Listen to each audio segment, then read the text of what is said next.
The heights of beautiful Mount Hood resides among all the other majestic mountains in the great state of Oregon, but without a doubt, standing nearly 2 miles high, Mount Hood is the centerpiece of the state. Skiers, hikers, campers, and sightseers visit the mountain from all over the world, not only because of its breathtaking scenery, viewed from towering heights, but also because of its 12 glaciers which allow for snow year-round. In the spring of 1986, one visit in particular to Mount Hood went wrong. Very wrong. This disaster would go down as the second most catastrophic alpine event in North American history, just behind an avalanche that claimed 11 lives on nearby Mount Rainier 5 years previous. In this video, we tell the story of the Mount Hood disaster. On 12 May 1986, a group of mountain hikers from Oregon Episcopal School in Portland were on a mission to explore Mount Hood. This exploration ended in a terrible disaster that took 9 lives. Part of the school's annual program for second-year students was a field trip to the Cliffs Gray Heights. According to Marion Kloop, one of the school's spokespersons, this program was designed to teach students leadership skills, responsibility, and preparedness, and encourage them to develop an adventurous spirit. It also gives students the opportunity to build a sense of community and shared experience and safety. In the early morning hours, the group left from the campus of Oregon Episcopal School for Mount Hood. Dr. Thomas Gorman led the group. He was an experienced mountain climber. The group that explored consisted of 20 people, 15 students, a parent, a school administrator, Thomas Gorman, and the 2 guides, Ralph Summers and Dee Dzuniak. The group had packed all the necessary equipment, including gloves, ice axes, and many other supplies. A multi-day storm had been forecast before they started their ascent. Thomas Gorman assumed they would complete the climb before the weather turned. One student, Hillary Spray, and her mother Sharon could not continue climbing because Hillary had terrible stomach pain. The group was reduced to 18 people. At a height of about 7,000 feet, they reached the Silcox Hut. Another student, Lorca Smetana, developed cramps and unfortunately could not continue either. She was left behind with another student. Thomas Gorman encouraged the rest to continue. Around 11:30 a.m., one of the guides, Dee Dzuniak, suffered from recurring snow blindness. He decided not to continue the climb. 2 other climbers also turned around. The remaining 13 people in the group went further up the mountain. 2 hours after Dzuniak departed, the weather changed unexpectedly. At this point, it would have been reasonable to bring the expedition to a halt, but they pressed on. At about 2 p.m., they got to about 11,000 feet. At this height, they were close to the summit. But then the weather worsened. The storm began, and they had no choice but to turn back. They immediately started their descent, but they faced headwinds and could hardly see anything. It was also getting colder and colder. One of the students, Patrick McGinnis, became hypothermic, so they tried to keep him warm. Things did not seem to get better. They were having problems with their compass, they had lost the track, and the wind was starting to get stronger. Gorman and the faculty member were also beginning to show signs of hypothermia.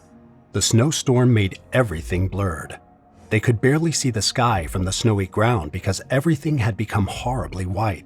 There was no way they could continue their hike down the mountain. Summers walked a little further and noticed some cracks on the snowy floor. He quickly assumed that was one of the rivers. Summers immediately had the group interrupt their descent and started digging a snow cave with his shovel. While he dug the cave, the rest of the group were hiding under a tarp.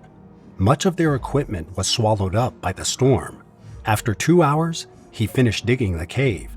Unfortunately, the cave was only big enough for 6 people at the time, so he decided to dig deeper, but his efforts were useless. He had lost his shovel in the storm. The group had no other option than to take turns keeping warm in the snow cave. The inside of the cave was cold and wet, but unfortunately, this was the only shelter they had. They were not well prepared for this terrible snowstorm, so they had no extra equipment with them. In the early hours of the next morning, the blizzard was still blowing. Summers came out through the cave entrance. The entrance to this cave served as the cave's marker. Ralph Summers and one of the students were out searching for help for the group. They descended the mountain and eventually found help at a ski resort about 16 miles away from Timberland Lodge, where they began their journey up the mountain. Reports showed that when Summers and Shula left the cave entrance became narrower and narrower as the storm continued.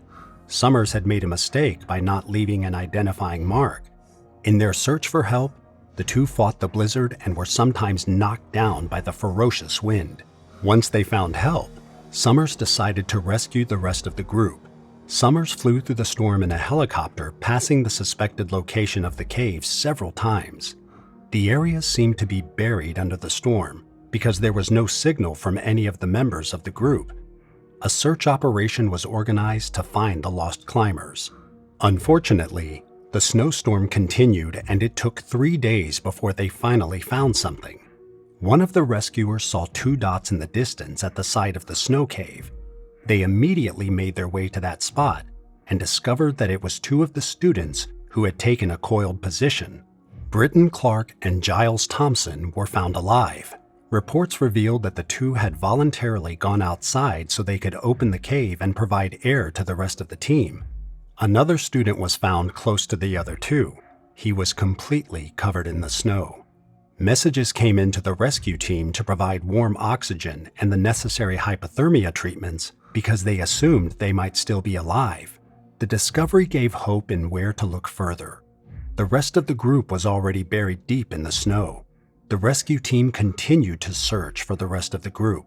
After several hours of digging through thick ice, one member of the team noticed a distinctive smell around an area. They concluded that this had to be the right location. After digging through, they discovered several bodies. 6 lifeless bodies were discovered, and 2 were in critical condition. They were rushed to hospital for intensive care. Fortunately, Britton Clark responded well to medical treatment.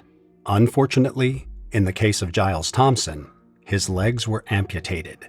A total of 7 students and 2 staff members from Oregon Episcopal School died during a field trip at Mount Hood. Following this tragic accident, Oregon Episcopal School was sued for negligence by some parents in 1986. Ralph Summers and Dr. Thomas Gorman were also questioned and charged with the accident. They were acquitted.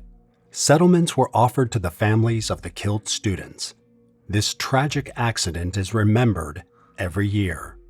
If you have followed this story to this point, I would like to say a big thank you. If you like this kind of story, don't forget to hit the like button and comment below. If you're interested in this type of content, please click on the subscribe button and turn on your notification bell so you will be notified when another video is posted. Until next time, be cautious and don't ever lose your sense of wonder.